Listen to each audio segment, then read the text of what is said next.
is called 1,000 Voices from the 1,000 Fields. And thank you very much for your commitment to meeting the target of MDG. Thank you, Mr. Secretary.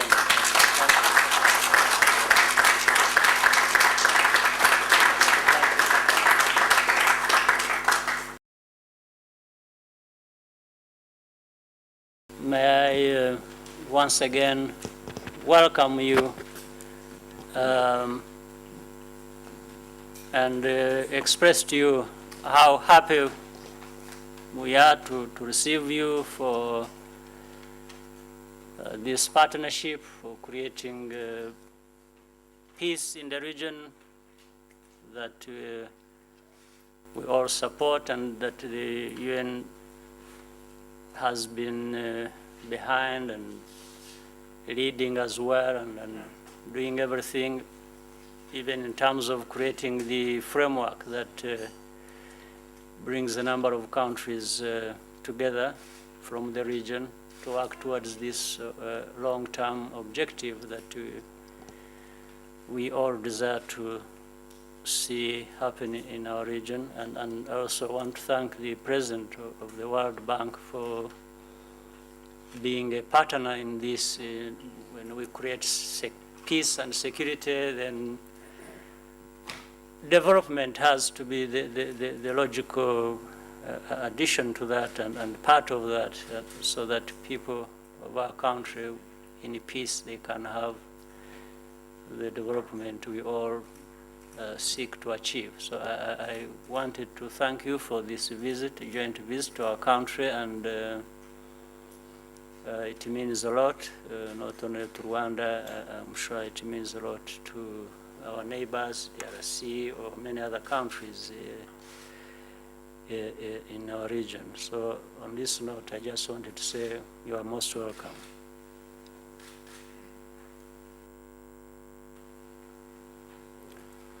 Mr. President, honorable ministers, cabinet ministers of Rwanda, dear colleagues, and President Kim of World Bank and delegation of World Bank, it's a great honor for me to visit Rwanda again, together with President Kim of World Bank, to discuss very important matters concerning peace and security cooperation in DRC and in the Great Lake region, which will be supported by development agenda. Traveling together with World Bank President, this is quite unique one, unprecedented in the history of both organizations. And in that regard, I am very much encouraged and for such a strong support from World Bank Group. And personally and officially as a Secretary General, I have had deep admiration and respect for President Paul Kagame for his strong leadership as well as commitment, not only for peace and security in this region, but very strong commitment to make this country a prosperous one, meeting the target of Millennium Development Goals. You must have seen how this once tragically affected city and country has developed and rebuilt in just 19 years, from the genocide.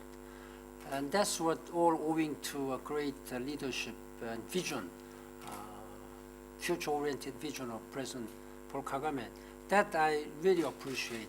And he has been working and leading as a co-chair of a Millennium Development Goals Advocacy Group, together with the Prime Minister of Australia. I really count on your continuing support. We have to meet the target of Millennium Development Goals by 2015 and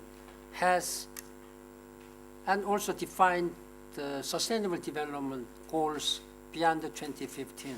This paper, a recommendation which has been worked between government and United Nations, is the result of this one. I hope many countries, particularly in African continent, will emulate how and what the Rwandan government has been doing. And I'd like to, before we go into more serious political and security issues, I'd like to highly commend your leadership and commitment for gender empowerment. Gender empowerment. You have seen such a huge, tragic violence against women in this region. You have seen today in Hill, Africa, in Goma. Rwanda has demonstrated the best example, having 56% of women parliamentarians in the parliament. This is the only country, the highest level in whole world. And I really, I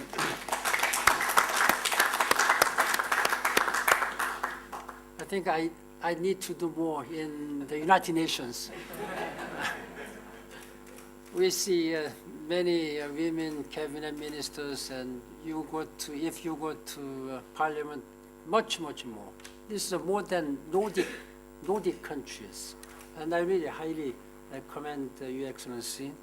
And before I think the media goes, I think we need to hear from Dr. Kim. I'm sorry for my voice. I've caught a little bit of a cold, but I just want to say it's a thrill to be back here in Rwanda, and we in the economic development world, of course, have all watched over the years as you've posted robust economic growth, substantially cut poverty, and at the same time reduced inequality. It's what we might call the triple crown of global development, and you've done that just in an extraordinary fashion. And I also want to commend you. I have been talking a lot at the World Bank Group about building a science of delivery, of really capturing best practices from all over the world and helping to spread those best practices. And I saw two best practices just today. It just really was striking to me.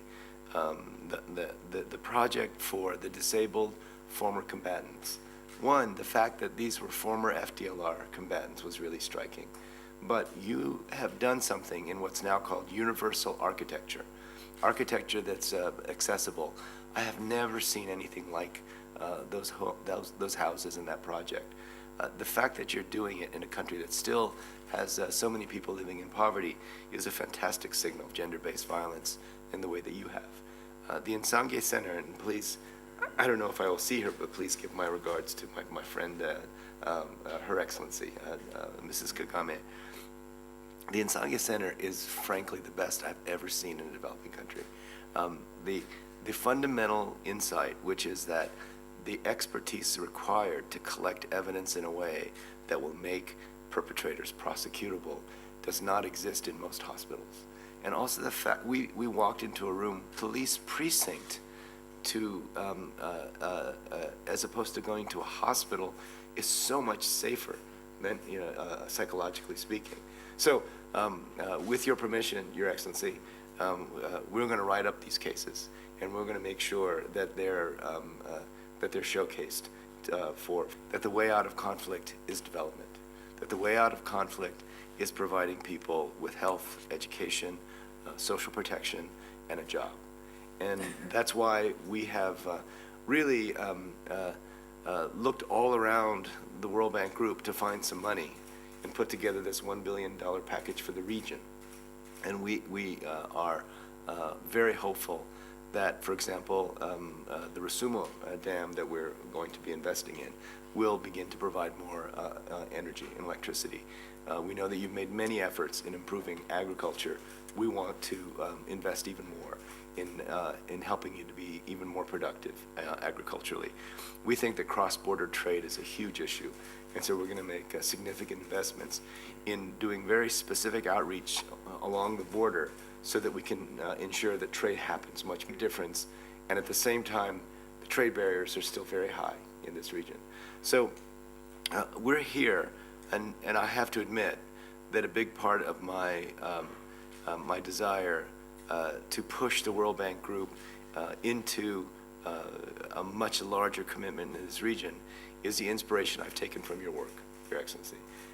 Your commitment to your people, your commitment to gender equity, your commitment to development has been a tremendous inspiration to me. Now, as we come in, as you can imagine, we are all concerned about finding a way toward peace and security. And rather than us sitting back and saying, let's wait to see if the framework agreement works, and then we'll come in with much larger regional alternatives, we're coming in now. And despite the fact that there was conflict, we went to Goma. And I was asked by several reporters, there's still conflict there, how can you invest? And my answer was, this is exactly the time to invest. That this is exactly the time to give people hope. So I appreciate your great hospitality. As you know, I've spent quite a bit of time here in the past. I appreciate your commitment to your own people, especially to those who have the weakest voices. And I pledge to you, as President of the World Bank Group, that I will continue to work hand in glove with Secretary General to find a solution for this region that will once and for all stop the conflict and move the entire region down the path toward the kind of development that we know is possible.